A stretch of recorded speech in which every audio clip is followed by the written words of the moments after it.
गरीब बहुओं का कैक्टस के पौधे का ससुराल। अंजना एक गरीब घर की विधवा औरत थी जिसने अपने बलबूते पर पांचों बेटों को पढ़ा लिखा कर बड़ा किया था। घर की दशा काफी दयनीय थी। वक्त रहते अंजना अपने पांचों बेटे नितिन, सागर, मिहिर, सौरभ, पवन की शादी एक ही घर की 5 बेटियों से कर देती है जो कि एक मध्यम वर्ग के घर से होती हैं और दहेज में उनके माता पिता ने काफी चीज दी थी। पांचों बहू का अंजना गृह प्रवेश करती है। आ जाओ बहुओं, मैं इस घर की जिम्मेदारी अब तुम पांचों को देती हूँ। अगर कुछ ना भी आए तो डरना मत, मुझे कह देना, मैं तुम्हारी मदद करूँगी। जी माँ जी, आप निश्चिंत रहिए, हम आपके घर का सारा काम कर लेंगे। वो माँ जी, हम पांचों के बक्से थे, बहुत ज़रूरी सामान है उसमें, कहाँ रखें? हाँ माँ जी बताइए ना, इन्हें थोड़ा सही सी जगह पर रखना है। अरे बेटा, कोई जगह और अलमारी तो है ही नहीं। तुम पांचों अंदर वाले कमरे में या अपने अपने कमरे में ताला लगा कर रख दो इस बक्से पर, यही ठीक रहेगा। ठीक है माँ जी। फिर पांचों बहू अपने कमरे में चली जाती हैं। तभी भारती मिहिर से कहती है, अजी एक आपको बात कहूँ, तुम्हारा तो कमरा भी छोटा है और देखिए ना, खिड़की पर कोई दरवाजा नहीं है, ना पर्दा है, दीवार भी टूटी फूटी है। आपने घर नहीं बनवाया? अब मैं घर कैसे बनवाता, मेरे अकेले के बस की बात नहीं है। पर दोनों भाई का काम चल रहा है और दोनों छोटे भाई तो अभी अभी काम पर लगे हैं, पैसा कुछ भी जुड़ा हुआ नहीं है। पर तुम फिक्र मत करो, थोड़ा समय काम करके पैसा जोड़ लेंगे तो घर की मरम्मत करवा देंगे। जी इतना सब्र तो करना ही होगा। वक्त गुजरता है। पांचों बहुएं जैसे तैसे गरीब ससुराल में रहती हैं। काम में वो बिल्कुल सर्वगुण संपन्न थी तो अंजना को किसी बात की शिकायत नहीं थी। पर अब धीरे धीरे घर में राशन कम आने लग गया, जिस वजह से कभी एक बहू भूखी रहती तो कभी दूसरी। एक दिन पांचों पति मुंह लटका के घर आते हैं। क्या हुआ मिहिर, सौरभ, नितिन, सागर, तुम पांचों इतना मुंह क्यों लटका कर आ रहे हो? अब क्या बताऊं माँ, जिस जगह हम पांचों भाई काम कर रहे थे उस मालिक ने हमें निकाल कर दूसरे वर्कर्स को रख लिया, वो भी कम दाम पर। अब हम क्या खाएंगे पिएंगे? जी आप सब पानी पी लीजिए। अब क्या होगा? घर का खर्चा कैसे चलेगा? इतने दिन से वैसे भी कोई खाना नहीं खा पा रहा है ठीक से। अब एक ही रास्ता बचा है। मैंने अपने दोस्त विकास से बात की है, उसने हमें शहर बुलाया है, वहाँ हमारा काम लगवा देगा, तो हमें अभी निकलना होगा। ठीक है बच्चों, ध्यान से जाना। रुको, मैंने बेसन के लड्डू बनाए थे, वो लेकर जाओ। रेशमा बहू, जरा लेकर आना। जी माँ जी। काम जमाने में समय लगेगा, इसलिए आप सब अपना ख्याल रखना। फिर अंजना बेटों के लिए लड्डू बांध देती है और वो शहर के लिए निकल जाते हैं, जहाँ उनका दोस्त एक फैक्ट्री में पांचों भाइयों को नौकरी दिलवा देता है। वहीं पांचों बहू सोच में पड़ी थी। मुझे समझ नहीं आ रहा दीदी, अब दोपहर के खाने में क्या बनाएं? खाना तो है ही नहीं। मैं सोच रही हूँ, माँ ने हमें जो गहने दिए हैं उसमें से एक गहने को सुनार पर बेच देते हैं, घर का खर्च चलाने में मदद हो जाएगी। कोई जरूरत नहीं है, कल चली जाना, आज का तो इंतजाम कर लिया। मटकी के पास 100 रुपए थे, तो मैं दाल चावल ले आई, दोनों टाइम बना दूंगी, काम चल जाएगा। ठीक है दीदी। बहू, खाना बना दिया क्या तुमने? ये लो 20 रुपए ले लो, मुझे धोती की गांठ में मिले हैं। जी अभी जरूरत नहीं है, आप अपने पास रख लो और खाना थोड़ी देर में तैयार हो ही जाएगा। फिर 2 बहू खाना तैयार कर लेती हैं और 3 बहू कुएं से पानी भरकर ले आती हैं। शुक्र है दीदी, घर पहुंच गए। उस कुएं के पास कितना खाली जंगल है और वहाँ सबसे ज्यादा कैक्टस के पौधे लगे हुए हैं, किसी को चुभ गए तो? वही तो दीदी, जंगल की तरफ कौन ही जाएगा। तीनों अपने मटके रखकर हाथ मुंह धो लेते हैं और पांचों बहू सास के साथ बैठकर खाना खाती हैं। शाम का भी जुगाड़ हो जाता है, फिर वो सो जाती हैं।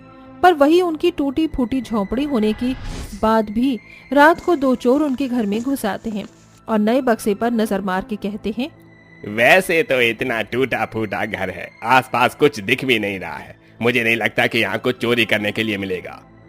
अरे तू सही बोल रहा है, पर 2-3 बक्सों पर ताला लगा है, इन्हें तोड़ लेते हैं, शायद इनमें पैसे, सोना चांदी रखा हो। हाँ ठीक है। दोनों चोर बड़ी होशियारी से पांचों बक्सों को एक पिन से खोलते हैं और उसमें से सारे कीमती गहने निकाल कर भाग जाते हैं। जाने से पहले जब चोर टूटी हुई छत से निकलकर भाग रहा था तो एक बाल्टी में उसका पैर लग जाता है, जिससे काव्या जाग जाती है। अरे ये इतनी जोर की आवाज कैसी थी, जरा जाकर देखती हूँ। काव्या जैसे ही थोड़ा आगे जाती है तो उसे बक्से खुले हुए मिलते हैं। हे भगवान, इसमें तो माँ के दिए हुए गहने रखे थे, चोरी हो गए। माँ जी, रेशमा, नीतू, सलोनी, उठो, देखिए क्या हो गया। हे भगवान, चोरी कैसे हो गई? और दूसरे बक्से भी खाली है, इसमें तो ताला लगाया था ना। माँ जी, वो चोर बड़ी होशियारी के साथ बक्से को खोलकर सारे गहने ले गए। अब क्या होगा? सोचा था कि इन गहनों से ही घर का खर्चा चलाएंगे, अब तो वो भी नहीं हो सकता। माँ ने हमारे इतने प्यार से दिए थे हमें। अब क्या कर सकते हैं? हमें ऐसा कुछ करना चाहिए जिससे चोर दोबारा हमारे घर में ना आए। टूटी हुई छत है, खिड़की भी मजबूत नहीं है। चोर ने इसी चीज का फायदा उठाया है। आइडिया दीदी, आपने देखा था ना उसे जंगल में काफी सारे कैक्टस के पौधे थे, क्यों ना उसी से ही हम घर की बाउंड्री ढक देते हैं, जिससे चोर उन कांटों की वजह से घर में नहीं आ पाएगा। अरे हाँ, ये तरीका बिल्कुल सही है, कल ही हम इस काम को करेंगे। इतनी बड़ी चोरी होने के बाद किसी को भी नींद नहीं आती है, लेकिन पांचों बहू और सास सो जाती हैं और अगले दिन उस जंगल से कैक्टस के छोटे छोटे पौधों को लाकर पूरे घर को ढक देते हैं। अब सही है, ये काम अगर हम पहले कर लेते तो हमारे इतने सारे गहने चोरी नहीं होते। अब नहीं आ पाएगा वो चोर। तो चोरी करने के लिए भी अब कुछ नहीं है।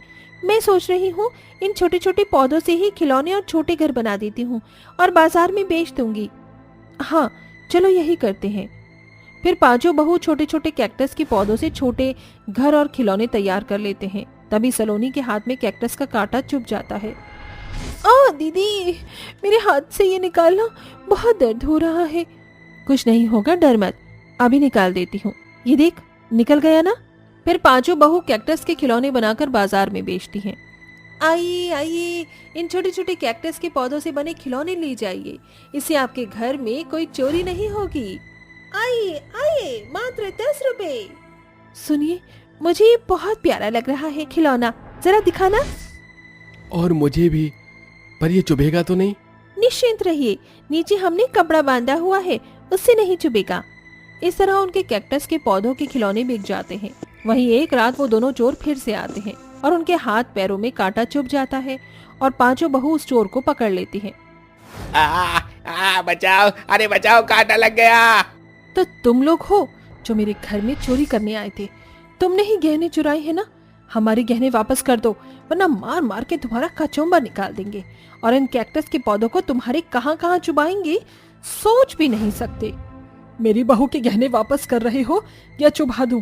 अरे नहीं नहीं, हम बता रहे हैं, वो हमने एक सुंदर को दिए हैं, वैसे ही कांटे चुभ गए हैं, और मत चुभाना। फिर पांचों बहुएं उनसे अपने गहने निकलवा लेती हैं और पांचों बेटे भी वापस घर लौट आते हैं। अरे माँ, ये सब क्या है? हमारा घर पूरा कैक्टस का क्यों बना हुआ है? अरे बेटा, कुछ चोरों ने हमारे घर पर हमला कर दिया था और सारे गहने चुरा लिए थे। वो तो शुक्र है कि मिल गए। अब आप सबको फिक्र करने की जरूरत नहीं है, ये सब हमारी वजह से हुआ है। हमारा घर बना हुआ नहीं था, पर अब हमारे पास इतना पैसा है कि हम एक नया घर बनवा रहे हैं। हमारी पांचों की बहुत अच्छी जगह नौकरी लगी है। सच बेटा?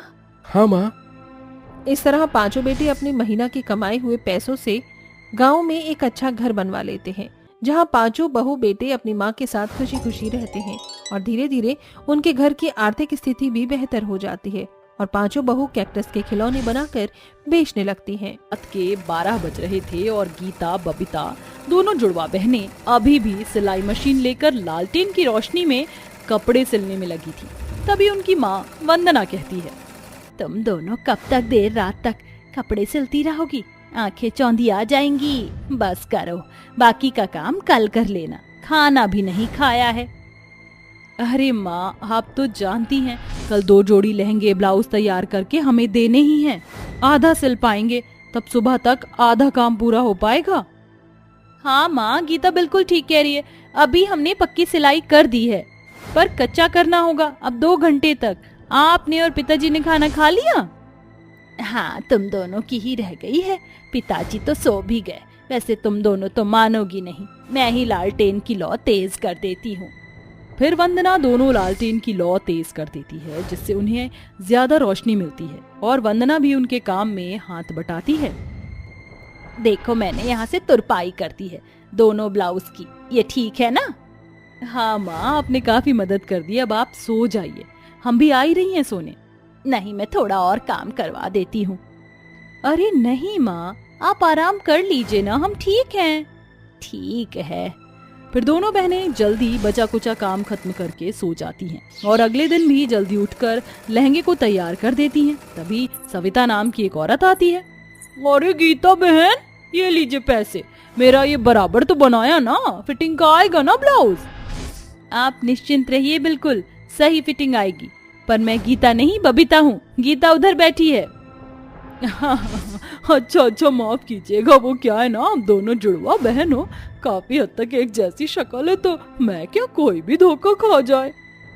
ये तो आपने सही कहा, पर मेरी दोनों बेटियों में एक अंतर है, वो ये कि गीता के दाएं हाथ पर तिल है और बबीता के बाएं हाथ पर तिल है। अच्छा वंदना बहन, अब मेरी बेटी का लहंगा तो बहुत अच्छा सिला है, ये रहे उसके पैसे, और आप कब इन जुड़वा बहनों की शादी कर रही हो? चिंता मत कीजिए, बस लड़के ही देख रही हूँ। मैं जैसे ही बात बनेगी आपको भी खबर कर दूंगी। ठीक है, राधे कृष्णा। ऐसे ही दोनों बहनें सिलाई करके घर के खर्च को चलाती हैं। वहीं दूसरी ओर वंदना अपनी जुड़वा बेटियों के लिए रिश्ते ढूंढती है। तभी पंडित जी अमीर घर के दो बेटे रवि और नकुल का रिश्ता दिखाते हैं। वंदना मान जाती है और अगले दिन रवि और नकुल अपनी माँ प्रेमा के साथ दोनों जुड़वा बहनों को देखने आते हैं। हाँ जी, वैसे आपकी दोनों लड़कियां बहुत समझदार और सुंदर हैं। मुझे तो रिश्ता मंजूर है। ये तो अच्छी बात है, हमें भी आपके दोनों बेटे बहुत पसंद आए। समधन जी, मुंह मीठा तो कीजिए। जी कर लेंगे, लेकिन हमारी एक शर्त है। अब आपकी बेटी हमारे अमीर खानदान में आ रही है, तो आपको भी तो थोड़ा बहुत दहेज देना पड़ेगा हमारी नाक ऊंची रखने के लिए। जी दहेज हम थोड़ा तो कर लेंगे, फिर भी आप बता दीजिए। यही कुछ 5 लाख रुपए कैश और मेरे दोनों बेटों के लिए हीरे की अंगूठी। जी ये तो आपने बहुत ज्यादा बता दिया, हम इतना कैसे कर पाएंगे? माता जी, अब आपकी बेटी हमारे खानदान में आकर ऐश करेगी, तो आप इतना तो आप लोग कर ही सकते हैं, वरना कोई बात नहीं, रिश्ते तो हमें और भी लड़कियों के आ रहे हैं। अब बिल्कुल ठीक कहा मेरे बेटे ने। नहीं नहीं समधन जी, आप मेरी दोनों बेटियों का रिश्ता मत तोड़ना, आपकी शर्त को मैं जरूर पूरा करूंगा। ठीक है, तो अब मुंह मीठा कर दीजिए। फिर जुड़वा बेटियां मेहमानों को रसगुल्ला परोसती हैं, जिसे बड़े चाव से अमीर ससुराल वाले खाते हैं, और मदन अगले महीने अपनी दोनों जुड़वा बेटियों की शादी करवाने के लिए अपने घर को बेच देता है और झोपड़ी में जाकर रहने लगता है। साथ ही मदन अमीर ससुराल वालों की मुंह मांगी शर्त पूरी कर देता है। दोनों जुड़वा बहनें अमीर ससुराल में बखूबी घर का सारा काम संभालती हैं। इसके बाद भी प्रेमा अपनी दोनों बहुओं पर अत्याचार करती है, उन्हें गरीबी के ताने देती है, और उनके पति उन्हें प्यार करते भी थे तो प्रेमा अपने दोनों बेटों को भड़का कर रखती थी। यकीन नहीं होता तो आप खुद देख लीजिए। दोनों बहनें शाम को डाइनिंग टेबल पर खाना परोसती हैं। ए गीता बहू, मैंने तुझे कुछ कहा था, पालक पनीर बना, फिर तूने कढ़ी चावल क्यों बनाया? माँ जी, मैं बबीता हूँ, आपने ही तो मुझे कढ़ी चावल बनाने को कहा था। और माँ जी, पालक पनीर मैंने बनाया है। ओहो, एक तो दोनों की शक्ल एक जैसी, ऊपर से साड़ी भी एक जैसी पहनी है, अलग अलग साड़ी पहना करो, समझी? जी माँ जी। गरीब कहीं की, एक तो पता नहीं कैसी पालक पनीर बनाई है, ये गरीबों की तरह सिर्फ लहसुन का छौंका लगा दिया है। ये मत भूलो तुम दोनों एक अमीर घर में आई हो, सही से खाना बनाना सीख जाओ, वरना मेरा वो रूप देखोगी जो नहीं देखा अभी तक। जी माँ जी, दोबारा खाना बना कर लाऊं? फिर दोनों बहू दोबारा खाना बनाती हैं। प्रेमा उन्हें तंग करने के लिए उनके बनाए काम को बिगाड़ दिया करती थी। बहुत हो गया, अब मुझे इन दोनों बहू की शक्ल नहीं देखी जाती है, गरीब कहीं की। मैं तुम दोनों को किसी अच्छे अमीर घर में शादी करूंगी जो और पैसा वगैरह लाएगी। हाँ माँ, आपने बिल्कुल ठीक कहा, वैसे भी ये दोनों देहाती सी हैं। फिर एक दिन प्रेमा छोटी सी बात पर उन्हें सुनाकर घर से बेघर कर देती। दोनों बहू गिड़गिड़ाती रहती हैं। आखिर हमसे क्या गलती हो गई? आप हमें घर से मत निकालिए, हम दोनों कहाँ जाएंगी? माँ जी, बड़ी मुश्किल से हमारे माता पिता ने आपको दहेज देकर शादी की है। कहीं भी जाओ, जाकर मर जाओ, पर मेरे घर आने की जरूरत नहीं है। मैं अपने दोनों बेटों की शादी किसी अमीर खानदान में करवाऊंगी। इतना कहकर प्रेमा दोनों बहनों के मुंह पर दरवाजा बंद कर देती है। फिर दोनों बहन भटकते भटकते मंदिर के पास बैठ जाती हैं। मुझे कुछ समझ नहीं आ रहा, हम कहाँ जाएं? घर भी नहीं जा सकते, माँ बाबूजी कितना परेशान हो जाएंगे। तो बिल्कुल सही कह रही है, पर हमें अपना पेट पालने के लिए कुछ तो करना होगा। छत भी नहीं है फिलहाल तो। अरे हम किसी से सिलाई का काम मांग लेते, वो तो हमें आता है। हाँ, ये ठीक रहेगा। फिर दोनों बहनें इधर उधर भटक कर दर्जियों के पास जाती हैं, जिनमें से एक दर्जी दोनों को सिलाई का काम दे देता है। मात्र 2 घंटे में दोनों बहनें बेहद सुंदर दुल्हन का जोड़ा तैयार कर देती हैं, जिससे वो बहुत ज्यादा खुश हो जाता है और दोनों बहनों को काम पर रख लेता है। फिर महंगे डिजाइनर कपड़े दोनों बहन ही तैयार करने लग गई। वक्त गुजरता है। एक दिन दोनों बहनों की कारीगरी देखकर मशहूर फैशन डिजाइनर सौम्या उनसे मिलने आती है। तुम दोनों जुड़वा बहनें ही हो ना, जो काफी समय से मेरी ड्रेस को सिल रही हैं? जी, कोई खराबी आई है क्या? अरे नहीं नहीं, बल्कि मैं तो तुम दोनों से बहुत इम्प्रेस हूँ। मेरे कपड़ों की काफी तारीफ होती है, इसीलिए तुम दोनों को यहाँ कम कीमत पर काम करने की कोई जरूरत नहीं है। तुम्हें अपना एक बुटीक सौंप रही हूँ, जिसे तुम हैंडल करोगी और उसका 70% भी तुम ही यूज करना। क्या सच में मैम? हाँ बिल्कुल। फिर दोनों जुड़वा बहनें मशहूर फैशन डिजाइनर सौम्या के बुटीक को संभालती हैं और स्टाइलिस्ट कपड़े बनाती हैं, जिससे धीरे धीरे दोनों मशहूर हो जाती हैं और अपना खुद का बुटीक ओपन करती हैं। उनकी गरीबी खत्म हो जाती है। वहीं दूसरी ओर पैसों के लालच में प्रेमा जिन लड़कियों से अपने बेटों की शादी करती है, वो सारा पैसा चोरी करके उन्हें सड़क पर ले आती है। पूरा परिवार दर दर भटकता है और एक दिन दोनों बहन जब गाड़ी में जाती हैं तो प्रेमा और दोनों बेटे उनकी गाड़ी के सामने आ जाते हैं। बहू, छोटी बहू, गाड़ी रोको। बहू, कहाँ कहाँ नहीं ढूंढा मैंने तुम दोनों को। हमें माफ कर दो, मुझे अपनी गलती का एहसास हो रहा है। पता है तुम दोनों के जाने के बाद क्या हुआ? उनकी गरीबी की हालत देखकर दोनों बहनें उनकी सारी बातें सुनती हैं। ये तो आप लोगों के साथ बहुत बुरा हुआ, पर कहते हैं ना, जैसी करनी वैसी भरनी। तो सही हुआ है आप लोगों के साथ। हाँ, हम दोनों भाइयों से और माँ से गलती हुई है, पर हमें अपनी गलती का पछतावा हो गया है। बबीता, वापस आ जाओ।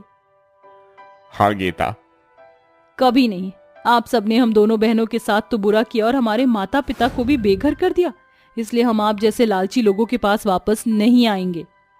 इसलिए चले जाइए, हम आपको नहीं जानते हैं। जुड़वा बहनों के अमीर ससुराल वालों को अपनी गलतियों की सजा मिल जाती है। वह गिड़गिड़ाते रहते हैं, पर दोनों बहनें उन्हें माफ नहीं करती हैं और अपने माता पिता को अपने बंगले में रखती हैं और उनकी सेवा करते करते ही खुशी खुशी जिंदगी गुजारती हैं।